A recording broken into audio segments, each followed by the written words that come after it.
بسم الله الرحمن الرحيم. الحمد لله رب العالمين، والصلاة والسلام على نبينا محمد وعلى آله وصحبه أجمعين. أما بعد، الحديث 215 عن أبي هريرة رضي الله عنه عن النبي صلى الله عليه وسلم قال: من قام ليلة القدر إيمانا واحتسابا غفر له ما تقدم من ذنبه، ومن صام رمضان إيمانا واحتسابا غفر له ما تقدم من ذنبه. متفق عليه. إخوة الإسلام والإيمان،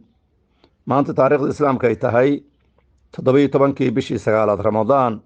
سنة تكون أفر بغلا فرطني أفر إسلام كان وافقسا سيدي بشي أفراد سنة كاللبضة كون لباطنية صدح هذا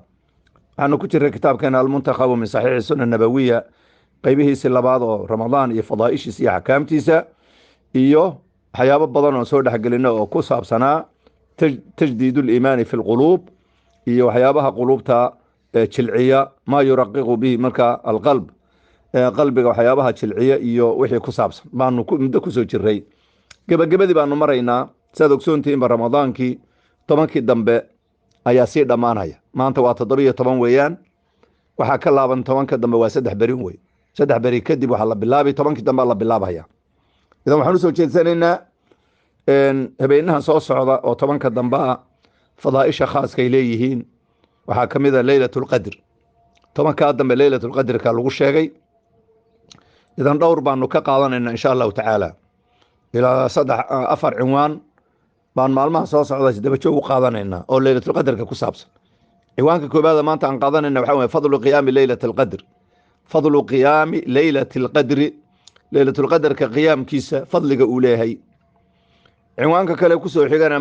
من فاتته ليلة القدر فقد فاته خير كثير ليلة القدر قفه كتك خير بضم ما كتكي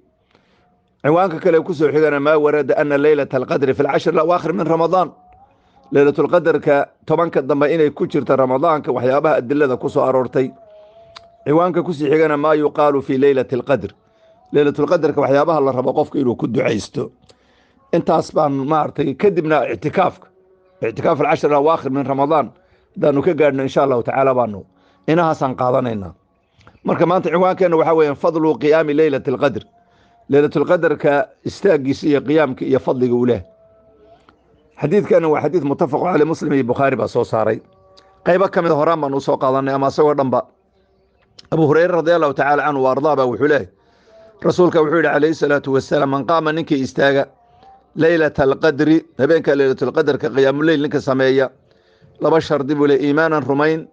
واحتسابا أجر طلب غفر له وحال الله دافع يا ما تقدم وحي هرمر من ذنبه ذنب جساء ومن صام نكي صوم رمضان إيمانا واحتسابا غفر له ما تقدم من ذنبه وحديث معروف أضواء تقانان هبينك ليلة القدر كنك قيام الليل أوصى قاله هبينك ليلة القدر كنك إلهي وافتشيه وإستاغه وتراويح دي تكذو أما تهجد تكذو أما قرقي سبب كنت كذا قيام الليل سمية لبشر دي إيمانا واحتسابا إيمان رمين الله ورميسان يهي إيوه رمين ورميسان ليلة القدر كفضلك يقيمها أوليهي إيوه واحتسابا أجر طلب قيام كيسا يجهدك وبحينها إيوه وحو السماينها إيوه وأجر طلب إيوه مغفرة إلهي حقيس وكر هذين إيوه لبضا أشتر دنك لقاه ليلة القدر كان استاغا ذنبيgiisa hore waa loo dhaafaya ee saqaa'irta way dhanbigiisa saqaa'irta waa loo dhaafi hayale ramadan ila ramadan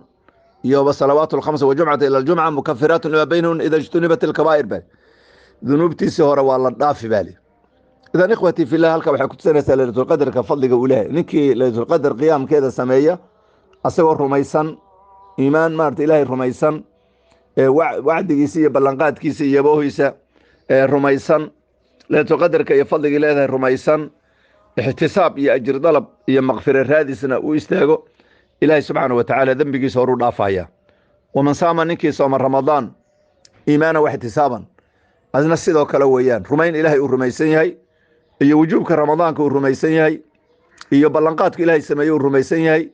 إيا احتساب أجر طلب يا مغفرة رادس وإلهي كغير هذين نكي ساو صوما ذنبك سورو والله دافايا إذا نحرك يا خلاصة عن ربا وحيت إن نفتي نبأ أسوق قد بيو ما أنت تضبيه طبعا وين haddaad soo waday 17 qofka soo taagnaa 13 beri waxa ku hadhay ama waa 12 weeyaan intaas inaad marada aad si fiican guntiga si fiican u adkaysatay waxa hubaal ah 13 maalmood ama 12 habeen ay hadhay haddaad qiyaamul leyl samaysi waxa garantay inaad markaad haleelayso laylatul qadrka hayeele qofka duuba intaaba uu qiyaamul leylka sameeyo laylatul qadrki meel kale uu mari ma jirto marka aanu dadaal waa waxa soo haray waa 13 beri weey waa waxaan 2 week haday u badato 2 week oo maalin dhimo weey labadii week waa 14 beri weey 14 beri weey kay waa 13 beri haday 30 ku dhamaato haday kalena waa waxa weeyaan waa 12 beri weey marka intaas naftu wax badan ma soo wadnay 17 beri baad soo dadaalaysay oo qiyaamul leyl iyo tarawih iyo tahajjud iyo quraan akhris soo waday hadda intan u dambaysa cibaadadu marka dambaysa ka sii fadli badan tahay ma artay ramadaanka 10ka hore 10ka dhaxa ka fadli badan 10ka u dambeeya u sii fadli badan وهكذا آخرka kulaba cibaadadu u sii dhowdahay idan marka ikhwati fillahi aanu ku dadaal habeenahan iyo ramadaanka oo dhanba qiyaamul leylka san laylatul qadrka oo nabigeena kaleey salaatu wasalaam iyo quraanka ba ilaahay uu noogu sheegay inuu ka khayr badan yahay 80 dhowr sano inuu ka khayr badan yahay qof soo cibaadeysanay marka ilaahay subhanahu wa ta'ala hana waafajiyo marka lagu dadaalo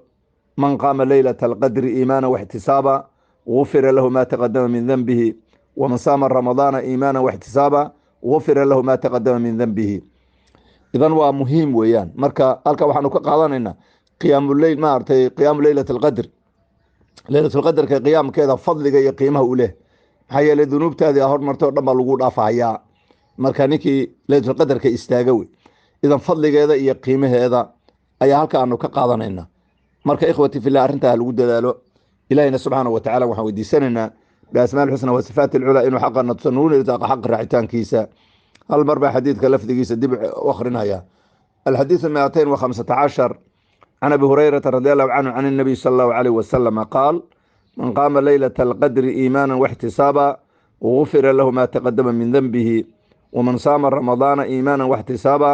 غفر له ما تقدم من ذنبه متفق عليه هذا وصلى الله على نبينا محمد وعلى آله وصحبه أجمعين والسلام عليكم ورحمة الله وبركاته.